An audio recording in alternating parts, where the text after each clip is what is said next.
Yuk kita Oke. tunduk kepala dan kita berdoa.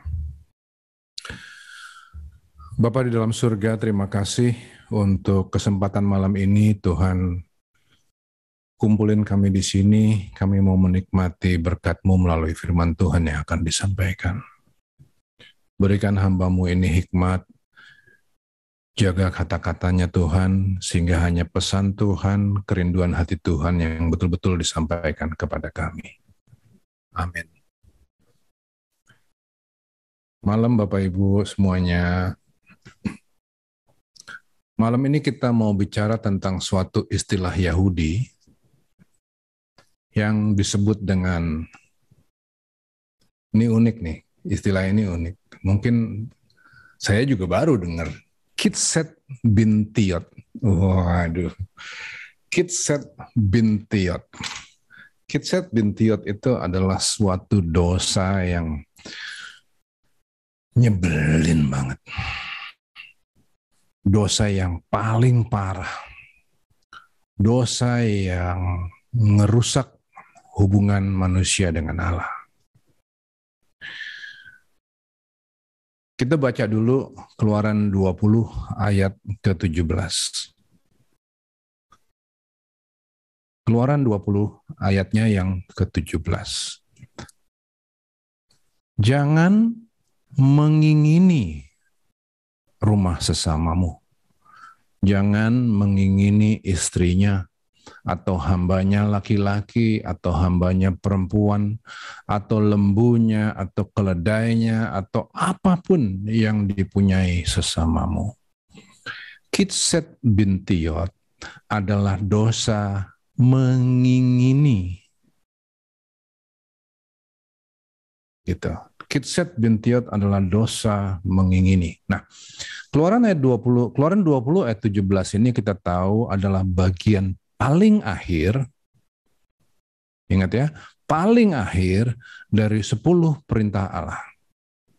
Tapi tahukah Bapak Ibu, saudara-saudara semua, bahwa dalam pengertian Yahudi, peraturan yang paling akhir inilah yang paling penting. Justru letak dari letak yang harus digaris bawah, aturan yang harus digaris bawah itu ada pada dosa mengingini ini. Kenapa begitu? Begini loh. Kalau dikaitin sama dosa pertama manusia, dosa pertama manusia itu sebetulnya ada pada suatu penipuan identitas. Manusia itu adalah makhluk satu-satunya yang dicipta segambar dengan Allah. Manusia itu dalam konteks Yahudi, cara berpikir Yahudi adalah replika Allah. Catat tuh. Manusia adalah replika Allah. Kita dicipta segambar dan serupa dengan Dia. Ingat ya, berfirmanlah Allah, baiklah kita menjadikan manusia menurut gambar dan rupa kita, supaya mereka berkuasa atas ikan-ikan di laut dan burung-burung di udara dan atas ternak dan atas seluruh bumi. Maka Allah menciptakan manusia itu menurut gambarnya. Menurut gambar Allah diciptakannya dia, laki-laki dan perempuan diciptakannya mereka. Nggak ada yang lain. Yang dicipta dengan gambar Allah, gambar serupa dengan Dia, nggak ada yang lain. Cuman manusia yang dicipta segambar dengan Allah.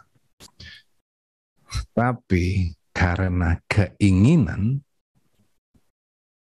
maka Adam yang sudah, catat pakai garis besar semua tuh, S-U-D-A-H, sudah dicipta segambar dengan Allah, bodoh banget. Dia kepingin seperti Allah. Piye toh? Keinginan itu merusak segala sesuatu. Jadi makanya dosa keinginan itu adalah dosa yang paling jahat. Itu yang merusak hubungan manusia dengan Allah. Allah waktu nyiptain manusia happy banget. Dia bilang sungguh amat baik. Kita dicipta sebagai replikanya. Tuhan memuji, dia bilang sungguh amat baik. Jadi rusak semua itu cuman gara-gara manusia punya kepengenan. Iblis suntikin itu. Adam, Hawa, ayo makan buah itu, kamu akan menjadi seperti Allah. Udah seperti Allah, bro. Cuman gara-gara keinginan jadi rusak segala sesuatu.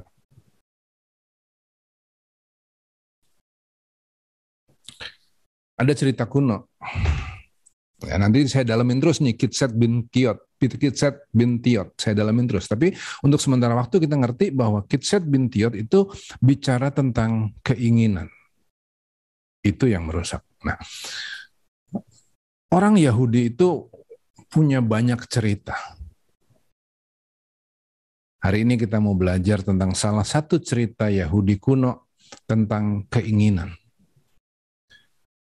Cerita ini diambil dari Babylonian Talmud, Hagigah 14 ayat sampai 15a. Cerita tentang ada 4 rabi. 4 rabi ini diceritain dia pergi ke Pardes. Dia pergi ke Pardes. Pardes itu Firdaus. Rabi pertama adalah Ben Azai. Rabi kedua Ben Zoma.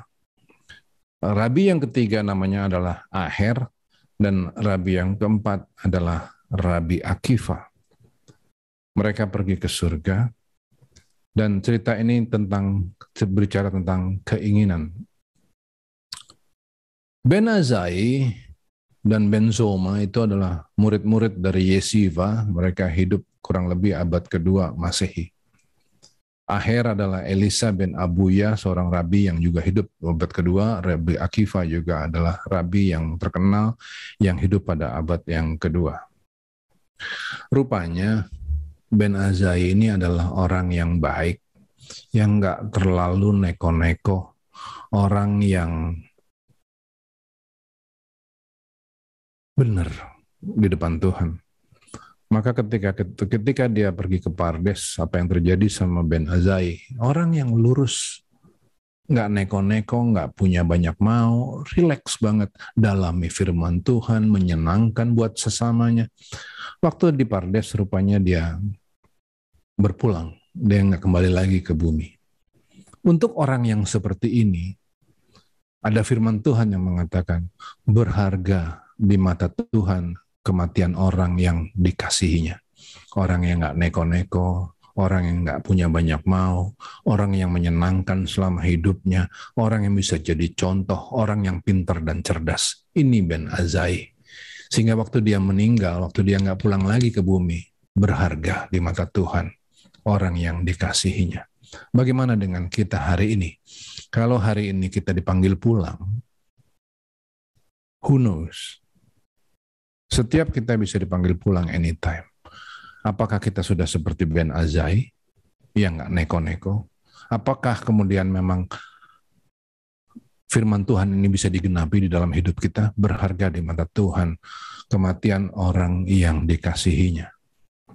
Jangan ini cuma jadi slogan aja di rumah duka atau di dalam berita-berita di koran. Telah meninggal dunia si A dan si B, berharga di mata Tuhan kematian orang yang dikasihinya. Iya, kalau nggak neko-neko. Kalau pating pencilaan, terus mati, apakah berharga? Belum tentu. Oke, lanjut. Ben Zoma. Ben Zoma, apa yang terjadi sama Ben Zoma? Rupanya di dalam cerita mereka, Ben Zoma ini salah satu orang yang nggak pernah puas. Dia larut terus dalam keinginan macam-macam tanpa ujung. Mengenai Ben Zoma, ada firman Tuhan yang mengatakan begini, kalau engkau mendapat madu, makanlah secukupnya. Jangan sampai engkau terlalu kenyang dengan itu, lalu memuntahkannya. Amsal 25 ayat 16. Kamu ketemu madu nih, ya udah nikmatin aja dong, secukupnya dong. Jangan terus lagi. Tapi ya itu ya, yang namanya keinginan. Makanya itu keinginan itu ditaruh paling akhir dan paling penting. Karena ini paling mematikan. Mana ada orang yang punya keinginan, macam-macam keinginan, habis itu dia mampu bilang cukup? Nggak ada. Nggak ada. Bahkan orang yang paling berhikmat pun, manusia yang paling berhikmat pun seperti Salomo, kejebur. Ini orang paling berhikmat. Saya cuma menang botaknya doang. Hikmatnya masih kurang. Tapi Salomo, manusia yang paling berhikmat, yang Tuhan sendiri bilang, tidak ada orang lain sesudah Salomo yang lebih berhikmat daripada dia, kejebur loh. Waktu dia punya banyak keinginan. Ulangan 17 ayat 17b bilang bahwa bagi seorang raja dan bagi kita semua hari ini, nggak apa-apa untuk punya kekayaan, nggak apa-apa untuk punya kuda, yaitu kekuasaan, nggak apa-apa untuk punya istri. Jangan terlalu banyak. Ada batasan keinginan di situ. Jangan terlalu banyak. Tapi orang berhikmat Salomo pun waktu ketemu dengan semua keseruan-keseruan ini, bablasnya.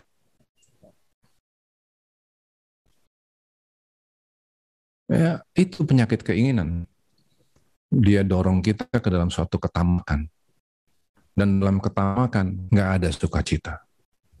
Salomo yang berhikmat terus berubah. Ketika ada ketamakan di dalamnya, ketika ada dosa keinginan di dalamnya, Salomo yang sesungguhnya nggak apa-apa untuk kaya, nggak apa-apa punya kekuasaan, jadi berubah. Dia sekarang begini tulisannya. Aku mengumpulkan bagiku juga perak dan emas. It's okay, no, it's okay. Perak dan emas, oke kok sebetulnya. Tapi berikutnya, harta benda raja-raja dan daerah-daerah. Kekuasaan orang lain, harta orang lain diserebut juga untuk kepentingan Salomo. Tamak udah. Aku mencari bagiku biduan dan biduanita. For what? Untuk apa mau? Dan yang menyenangkan anak-anak manusia yakni banyak gundik. Mo, kendorin mo. Jangan terlalu kencang mo. Dikencengin abis sama dia. Dihajar loh. Istri dan gundiknya ada 1000. Cuman ada 1 yang lolos. Perempuan Sunem. Cuman itu yang lolos. Yang lain dia gas abis. Jadi Salomo dibilangin jangan terlalu banyak. Sekarang dia kumpulin harta benda, dia kumpulin kerajaan, kekuasaan, dia kumpulin juga dosa seksual. Lihat ya, keinginan itu ngerusak. Dengan demikian aku menjadi besar. Tuh lihat Salomo. Dia pikir dengan punya semua itu, kemudian dia jadi besar. Kebesaran orang bukan karena dia punya ini dan punya itu. Bukan karena keinginannya yang super ego. No. Tapi Salomo dalam ketamakan dia bilang, dengan demikian aku menjadi besar. Bahkan lebih besar daripada siapapun yang pernah hidup di Yerusalem sebelum aku. Kok jadi begitu? Padahal semua itu sia-sia. Belakangan hari Salomo nulis lagi. Ketika aku meneliti segala pekerjaan yang telah dilakukan tanganku, dan segala usaha yang telah kulakukan untuk itu dengan jerih payah, lihatlah, segala sesuatu adalah kesia-siaan dan usaha menjaring angin. Memang tak ada keuntungan di bawah matahari. Nggak ada kalau caranya begitu. Kekayaan punya satu jerat. Jeratnya adalah jerat ketamakan. Bukannya nggak boleh untuk jadi kaya, tapi waktu kita nggak punya rasa cukup, yang ada hanya adalah keinginan, maka kekayaan itu menjadi kacau. Kekuasaan juga begitu. Dosa seksual juga begitu. Siapa mencintai uang tidak akan puas dengan uang. Nah sekarang Salomo balik lagi dia berhikmat. Tapi udah telat. Dan siapa mencintai kekayaan tidak akan puas dengan penghasilannya. Ini pun sia-sia. Ini tadi saya ambil dari Pengkhotbah 2 ya, Pengkhotbah 2 sampai Pengkhotbah 5. Itu cerita tentang Salomo dengan segala ketamakannya. Jadi tadi kita udah ngomong tentang siapa? Kita udah ngomong tentang Ben Azai. Berharga di mata Tuhan kematian orang yang dikasihinya. Kita udah bicara tentang Ben Zoma yang nggak pernah puas. Kalau kamu dapat madu, ambil secukupnya. Sama seperti Salomo. Nah, kita sekarang bicara tentang satu orang tokoh lagi, rabi lagi, namanya Aher. Aher ini melakukan dosa yang paling maksimal, yang paling top. Ini lebih top lagi dari sekedar dosa keinginan. Dosa yang top inilah sebetulnya yang disebut dengan tadi istilah Yahudi Kitset bin Tiot. Apa? Ingin seperti Allah. Ini dia. Ini yang paling top. Keinginan bikin orang jadi ketamak. Tapi ketamakan yang diterusin lagi, dan diterusin lagi, membuat orang menjadi ingin seperti Allah. Ini dia, Kitset bin Tiot. Dalam bahasa Indonesianya, Kitset bin Tiot itu adalah mencabut tanaman. Dosa mencabut tanaman. Nanti saya lanjutin lagi, saya jelasin lagi. Apa hubungannya sama cabut tanaman? Nanti saya lanjutin lagi. Oke. Kenapa dosa ini menjadi dosa yang the ultimate, yang sungguh-sungguh menghancurkan? Karena ultimately, semua keinginan itu kalau nggak direm, kalau nggak ada rasa cukup, akan membawa kita untuk kepengen jadi seperti Allah. Suatu kebodohan yang luar biasa. Kenapa?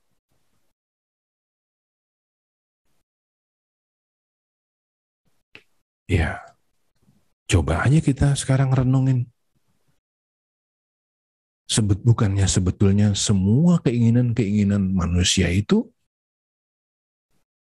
arahnya adalah kepengen seperti Allah.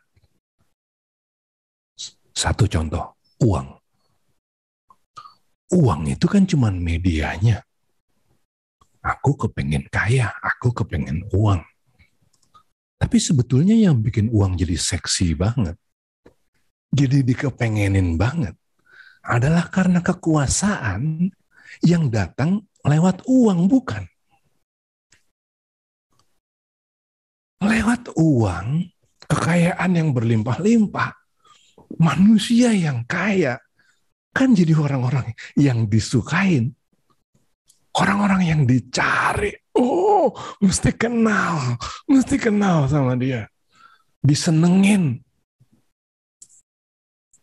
Dan akhirnya menjadi seperti Allah.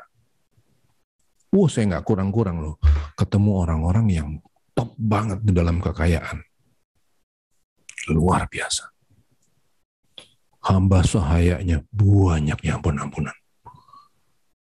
Kalau dia pergi liburan ke rumahnya yang kedua, bukan ke rumah kedua, mungkin rumah ke-13 gitu. Rumah ke-13-nya itu adanya di Beverly Hills. Rumah di Beverly Hills-nya itu segede-gede, gila, gede banget.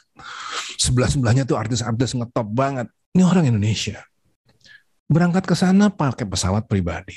Hamba sahayanya banyak yang ampun-ampunan.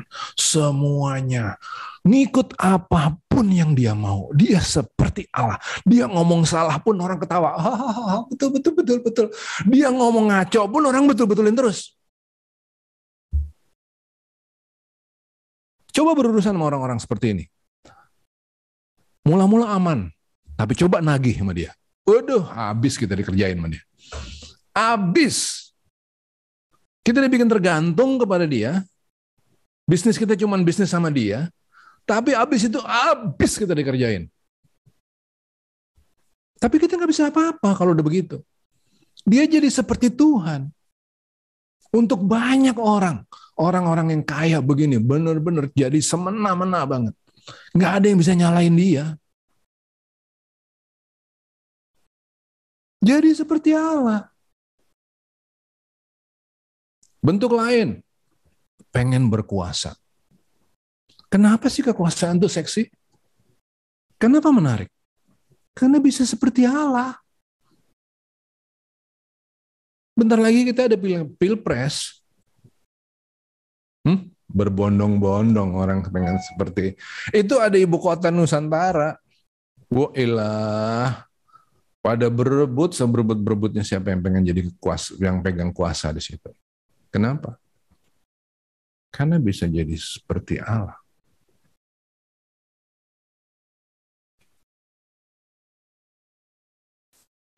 Coba di gereja. Kira-kira ada nggak yang seperti ini? Nggak ada lah, nggak mungkin. Nggak mungkin lah. Nggak ada praktek nujum di gereja. Nggak ada kan? Mana ada? Nubuat-nubuat. Oh, Allah berkata kepadaku begini, begitu, begana, begono, begana. Padahal semua yang diomongin itu berlawanan sama firman Tuhan. Contoh, Allah berkata kepadaku bahwa hari-hari yang ke depan akan menjadi jauh lebih baik. Mana ada cerita begitu? Saudara-saudara tidak akan pernah menghadapi penyakit, segala macam sampar, pes, sakit perut dan panu, semuanya nggak akan ada. Apanya yang nggak ada? COVID tuh. Saudaraku, orang yang beriman tidak akan pernah mati karena penyakit. Serius loh. Bukannya orang-orang pertama yang meninggal karena COVID adalah gereja. Orang-orang di gereja bukan. Bukannya di Italia, bukan semuanya orang Kristen. Saya nggak berani deh kalau ngomongin di Indonesia. Nggak ada soalnya. Tapi di Italia pedalaman, penyakitnya asli ancur-ancuran di situ. Bukannya Kristen itu. Ngeroh. Ngeroh kan paling enak. Kalau orang ngeroh kan enak bener. Nggak perlu ngasih contoh. Dia bilang, saudaraku. Begitu dia bilang, saudaraku, ada amin, habis sudah. Kita mau ngomong apa lagi? Udah ada amin ya, kalau udah dikunci di situ kan, saudaraku, ada amin. Amin, udah amin. Mau ngapain kita? Nggak perlu ngasih contoh. Padahal kekristenan bicara tentang percontohan, bukan bicara tentang pengerohan. Nggak bisa itu. Ngeroh, semuanya selesai dengan ngeroh. Nggak bisa. Penyembuhan, saudaraku. Tuhan menyediakan kesembuhan hari ini. Saksikan, rasakan kuasa Allah menyembuhkan saudara-saudara.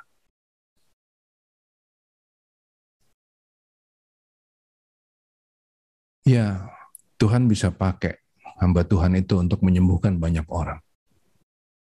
Tapi apabila itu bukan berasal dari Allah, apabila itu ternyata hanya keinginan untuk menjadi terkenal, jangan lupa ya, bisa ada loh, di belakang cerita kesembuhan bisa ada cerita tentang keinginan untuk menjadi beda dengan hamba Tuhan yang lain. Bisa ada. Itu ditulis dalam Matius 7. Mulai dari ayat 21 sampai 23. Banyak orang yang, pada hari terakhir banyak orang akan berseru kepadaku, Tuhan, Tuhan, bukankah kami bernubuat demi namaku? Bukankah kami bernubuat demi namamu? Bernubuat. Tapi bukan berasal dari Tuhan.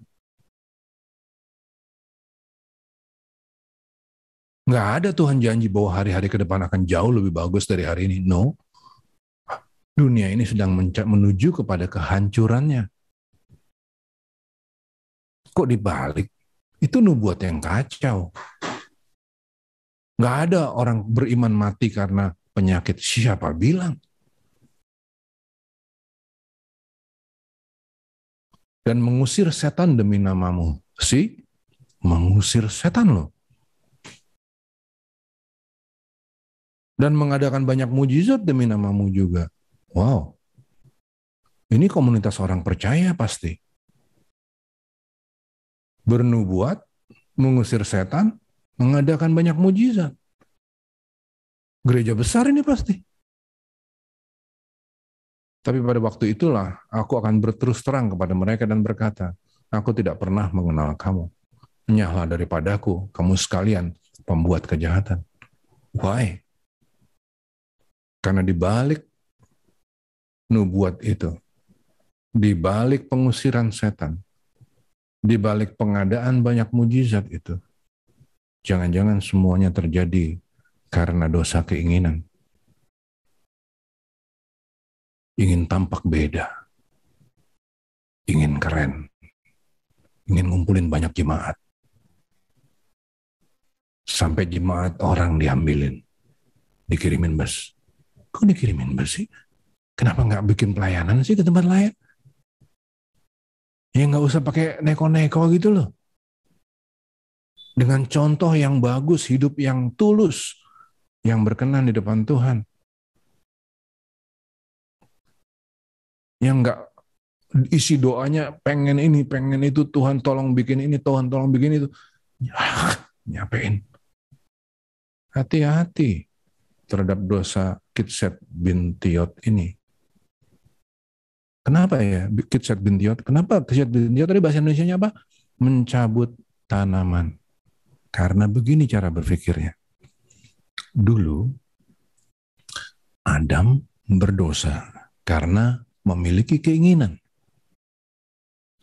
Keinginannya adalah makan buah.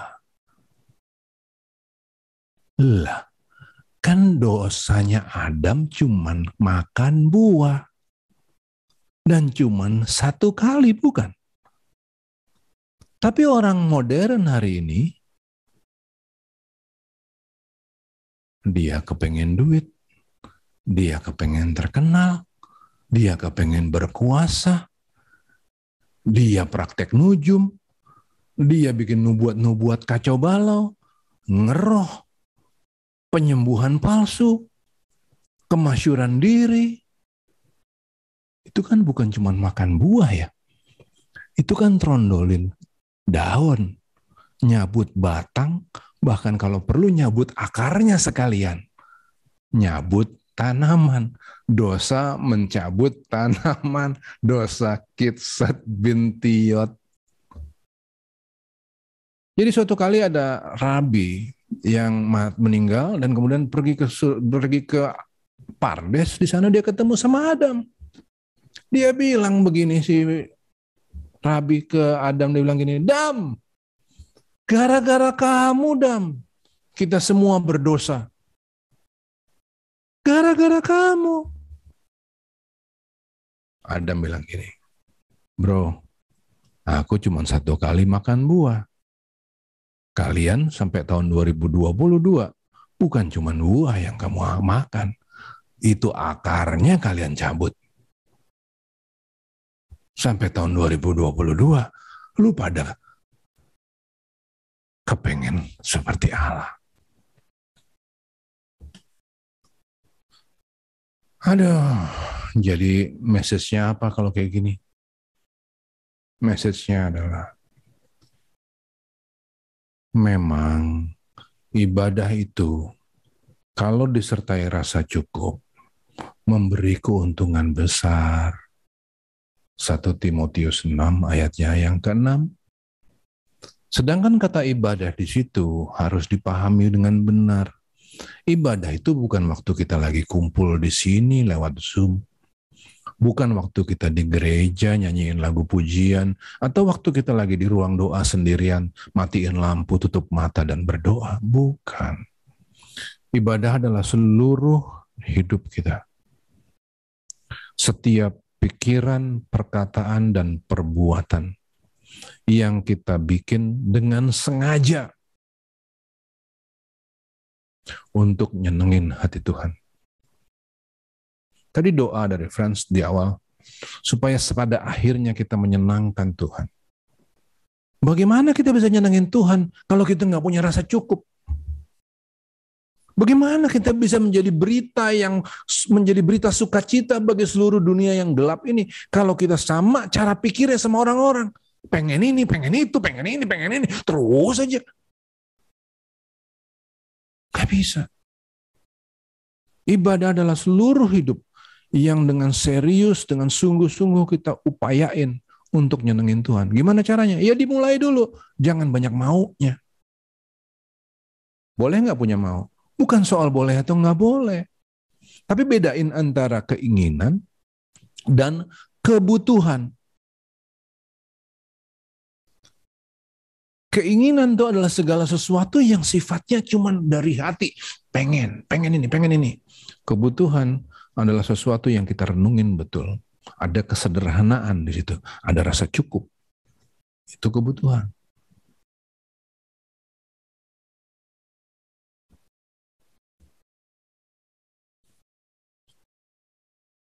Ingat Mazmur 23.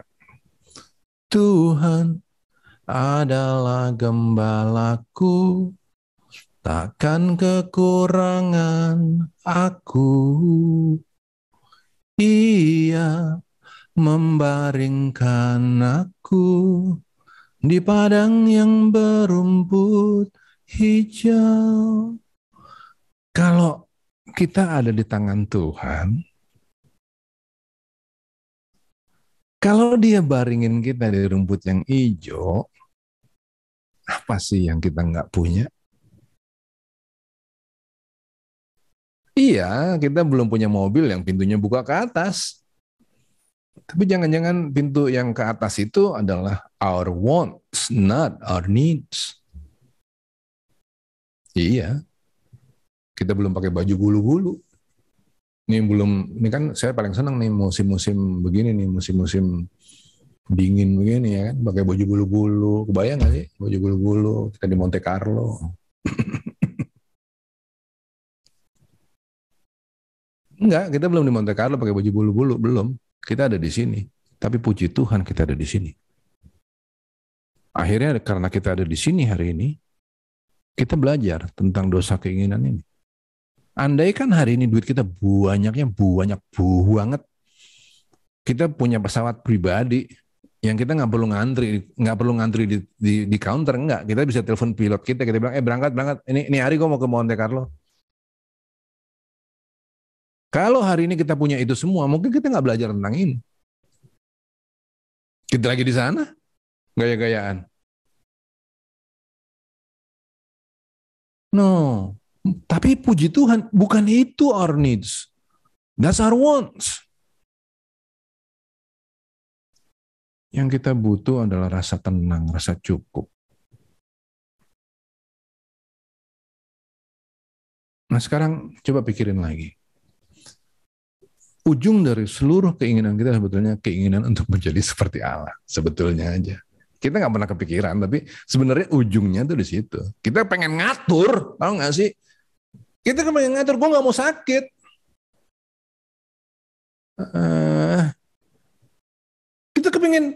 Kita pengen udah nggak mau sakit hari ini, berlimpah-limpah dalam segala sesuatu, mati masuk surga. Iya dong. Oh, enak men. Jadi siapa? Tuhan itu siapa?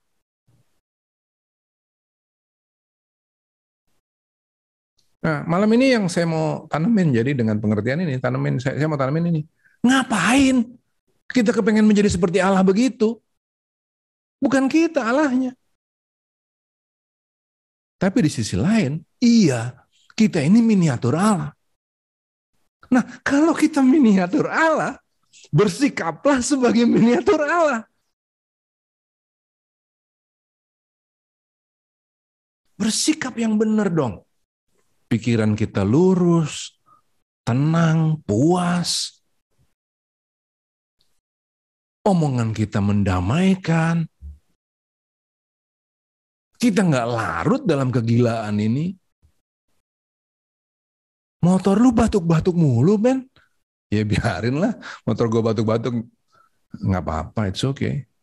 Tapi kalau nanti suatu hari Tuhan rubah motor gue jadi Ferrari, I'm happy tuh, so what? Tapi bukan itu yang aku cari. Yang aku cari adalah aku berkenan di depan Tuhan. Wis, jangan terlalu fanatik lah. Gue nggak fanatik bro. Emang begitu standar gua. Weh, itu yang begini-begini yang keren nih. Ya kan? Ya, ngapain seperti Allah? Tapi kalaupun benar bahwa kita ini adalah miniatur Allah, bersikaplah seperti Allah. Meneduhkan, menyenangkan, memberikan berkat. Yang orang yang tadi saya ulang lagi, saya mau catat supaya di garis bawah. Orang yang seperti Allah harus nampak dalam hidupnya. Ia merasa cukup. Firman Tuhannya. Enak tidurnya orang yang bekerja. Baik ia makan sedikit atau banyak, enak terus dia. Sedikit oke, banyak juga mari. Santai. Tetapi kekenyangan orang kaya sekali-kali tidak membiarkan dia tidur. Wow. Ayo Bapak Ibu, Saudaraku, jenderal-jenderal Tuhan, jauhin itu dosa nyebelin tuh. Kitset bintiot, keinginan. Yang kalau didiemin terus, bakalan terus jadi bikin kita kepingin seperti Allah. Nggak asik.